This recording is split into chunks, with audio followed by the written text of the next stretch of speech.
Today I want to share with you my shocking flight on board Air Canada. I was silenced, threatened with legal reprimands and made to feel incredibly uncomfortable. Coupled with this, tonight's red-eye flight is partnered with a host of other issues. This is the story of my unacceptable $700 business class flight. I must mention that there was a significant turn of events upon my arrival in Canada, which I'll shed light on in just a minute. We start our journey today in the incredible country of Mexico.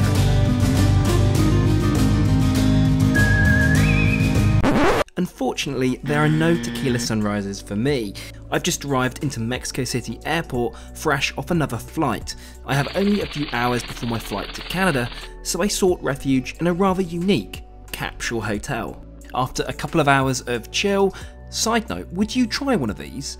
It's time to head over to check-in. When my journey starts today, it's going to be quite an interesting one, and it's perhaps the worst timed flight I could possibly have chosen, but it was the one that had the 787 Dreamliner on. I'm going to be departing at 1 AM and flying for around 5 hours to get to Toronto in the early hours of the morning. Now, the provided lounge situation is dire to say the least, but I won't blame Air Canada for this. Instead, I've made my own plans to try out the new Centurion lounge. My word, this is impressive and helps somewhat to justify my annual card fees, I think. Anyway, through security, I've now got to go over to gate 24. I've got about an hour to kill. I thought I'd come through just in case there was any trouble because of the situation I was in this morning. I've come from Cancun, so in another video you will see me flying on the Aeromexico new business class, but in that video, goodness me, I'll cut to a scene from it, but the queues at Cancun International Airport security, whew, I thought we were going to be in for that again. Anyway, everything appears to be closed around here, which is really useful. Why did I come in so quick? Why not just go and buy a bottle of tequila and sit by and chill out? It's probably a better idea. A few minutes later. So you join me here over at the gate where I'm about to be boarding on 787-9, which is their newest Dreamliner in their fleet. And interestingly, it's on a lot of their really ultra long haul routes. In fact, this aircraft just yesterday flew over from Doha, and it also does the Seoul route as well. We'll go and experience what it's like to fly on Air Canada because I've never done it before. So that said, let's get on board.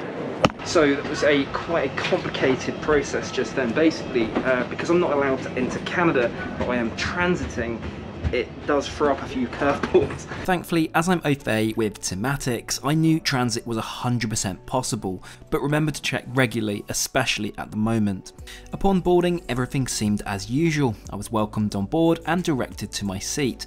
I even got chatting to one of the passengers in the seat in front of me, who is on his way home back to Canada after flying a DC-8 cargo plane. As I get settled into my seat, this is unfortunately where things start to get uncomfortable.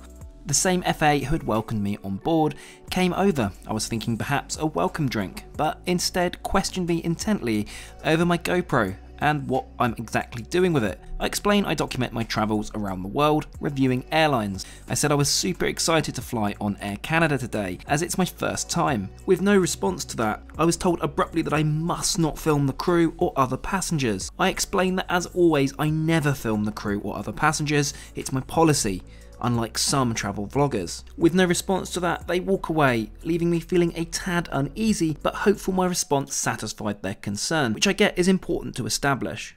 Welcome on board, welcome to my seat today, 6A, where I'm going to be flying over to Toronto. Just after filming this segment, the flight attendant in question comes over again and tells me point blank I cannot film. I said I'm filming myself, as I explained. They state I'm breaking the law, reiterating there's a law which prohibits this. I say I'm flying this flight specifically to showcase it. It's a gorgeous plane, one of your newest. I find it amazing how this has come from Doha and Seoul recently. That's a long way. I was making casual conversation. They say they don't know anything about that, and state again, I cannot film. This puts me in a super awkward position as I'm flying on board specifically to review it and share with you guys. 5 minutes later, just before safety demo, they come over again trying to remove my GoPro mounts, saying, "You'll forget this. You don't need this as you're not filming anymore." I query just to be shot down yet again. At this point, I'm actually quite deflated. I've not done anything wrong here at all. As I'm not to film, here's the Dreamliner safety video. Whilst this screens, we taxi off stand and proceed to the runway, shortly taking off, bound for Canada. Today's flight will take around 4.5 hours, travelling some 2,500 miles. About 20 minutes after takeoff, the same FA comes over. They say, I can help you take photos for you if you want. You can film as long as it's just yourself. Their attitude is completely different. Says, I smell nice, and offers me something to drink. I'm very confused here. I was just being told I broke the law, and now I'm fine to film? In that case, on with the review. Menu cards are handed out and I'm bemused to find we're being offered breakfast just after midnight. Now, I know it's technically morning, but come on Air Canada, people are literally getting ready for bed and you're offering me granola. To add to this, plastic cutlery is provided, which again is not what Air Canada have rolled out. I know this as I flew another international sector after this, which was much better by the way, where metal cutlery was provided. Now, whilst it was strange to have a midnight breakfast, and it doesn't look that appetizing, it was actually pretty tasty, aside from the croissant.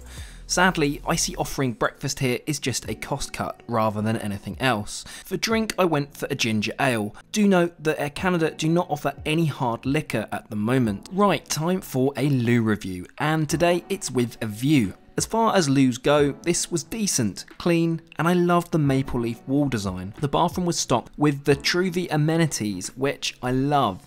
Nothing quite like a refreshing facial mist to send you to sleep. Talking of which, I make it bedtime. Sadly, this is where there's another key issue. No bedding, not even a blanket. I heard another passenger asking the cabin crew and was told she should wear a coat. Bear in mind we're in summer and have just come from Mexico. This is poor. Even in economy red-eye flights, I've had a blanket before. 2 hours later, I woke pretty dazed if I'm honest. 2 hours sleep is not enough for anyone, and I have 14 hours airside ahead of me with no bed. Now it's daylight, I thought I'd show you the seat fully reclined. It's actually a great hard product, similar to BA's Club Suites, but without the door. It's not long before we begin our descent into Toronto, and with it another turn of events. Welcome to Canada, and my goodness, only about 2 hours sleep on that flight. Anyway, I'll give you my final views when we get into the terminal. That said, catch you in just a second. Okay, here's the curveball. Air Canada reached out. They saw that I had an awful experience on board today's flight from my Instagram, and rather than ignore it, ground staff came to find me in the terminal. They apologised and said the lack of bedding, food options, and the way I was accused of breaking the law was unacceptable. I can indeed film on these flights. They offered me food vouchers, Air Canada merch, and a bunch of snacks. Now this is amazing to see, and as you'll see in the next video, they really rolled out the red carpet treatment for me. What I worry is if I hadn't a following, would the same have happened to me? Probably not. But what they did say is they'll ensure that this flight is properly catered for in the future. If this is the case, I see it as a win. Ultimately, my aim with this channel is to give consumers a real insight into what it's like to fly in a premium cabin, rather than an advertorial, not mentioning any names here. Let me know what you thought to my experience down below, and I'll catch you all again next week.